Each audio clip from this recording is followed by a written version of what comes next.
अभी हम लोग देखते रहते हैं, जो नेताओं के मुंह से हमेशा ये चीज सुनते हैं, ये धर्म खतरे में है, ये जाति खतरे में है।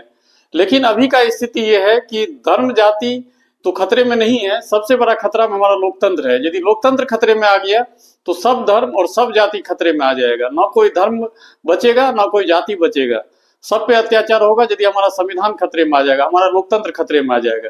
ये बात इसीलिए कहा जाता है क्योंकि अभी हम लोग देखते हैं जब संसद में बहस होता है, और अभी राहुल गांधी जी का देखे थे कि राहुल गांधी जी कुछ बोलना चाह रहे थे, उनको बोलने नहीं दिया गया।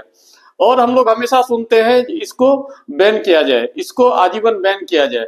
तो क्या किसी सांसद को आजीवन बैन किया जा सकता है? तो उसके लिए कानून क्या कहता है? और जो शब्द हम लोग हमेशा विपक्षी पार्टी से भी सुनते हैं, जो बोलना चाह रहे थे उसको इस कार्यवाही से काट दिया गया। तो क्या किसी पूरा वाक्य को कार्यवाही से काट दिया जा सकता है? तो इसके लिए संविधान क्या कहता है हम लोग वो देखते हैं। अनुच्छेद 105 में है सांसदीय वाक स्वतंत्रता का आधार। इसमें है जो सांसद में कही गई किसी बात के लिए न्यायालय में उसका कोई कार्यवाही नहीं होगा। अनुच्छेद 105 में क्लियर लिखा हुआ है कि किसी का इसमें सांसद में जो बात कही गई है उस पे उसके आधार पे न्यायालय में उसके खिलाफ कोई कार्रवाई नहीं होगा। लेकिन हम लोग हमेशा पक्ष वाला पार्टी से हम लोग सुनते हैं जो इसके ऊपर कार्रवाई किया जाएगा, ये ऐसा बात बोला है। तो इसके लिए कोई कानून नहीं है। उसके बाद सांसदीय कार्यवाही के प्रकाशन पे छूट है। संसदीय कार्यवाही पे हमें जो भी चीज सांसद में हो रहा है उसका प्रकाशन होना चाहिए। तो उसका प्रकाशन होगा तभी तो बाहर में आदमी को पता चलेगा। यदि आप विपक्षी सांसद को बोलने नहीं देंगे तो इसका मतलब तो हुआ आप लोकतंत्र का नहीं मान रहे, क्योंकि विपक्षी पार्टी का भी जो सांसद है उसको भी तो कहीं से उसको ज्यादा मत मिला तभी तो वो जीत के गया है, तो उसको बोलने नहीं दिया जाता है। उसके बाद रूल 380 क्या कहता है? रूल 380 कहता है केवल शब्द को हटाया जाए।